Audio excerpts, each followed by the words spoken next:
छिटकल बाया जोरिया चोरवा छीन मोर गहनवा हो। छिटकल बाया जोरिया चोरवा छीन मोर गहनवा हो। सासू के जगाई सासू समझे दुश्मनवा हो। सासू के जगाई सासू समझे दुश्मनवा हो।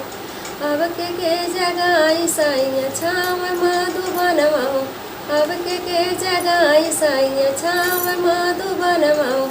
छिटकल बाया जोरिया चोरवा छीन मोर गहनवा हो। छिटकल बाया जोरिया चोरवा छीन मोर गहनवा हो। जठनी के जगाई जठनी समझे दुश्मनवा हो। जठनी के जगाई जठनी समझे दुश्मनवा हो। अब के जगाई साइया छाव मधुबनवा हो। के जगाई साइया छाव मधुबनवा हो। छिटकल बाया जोरिया चोरवा छीन मोर गहनवा हो। छिटकल बाया जोरिया चोरवा छीन मोर गहनवा हो। ननदी के जगाई ननदी समझे दुश्मनवा हो। ननदी के जगाई ननदी समझे दुश्मनवा हो। अब के जगाई साइया छाव मधुबनवा हो। अब के जगाई साइया छाव मधुबनवा हो।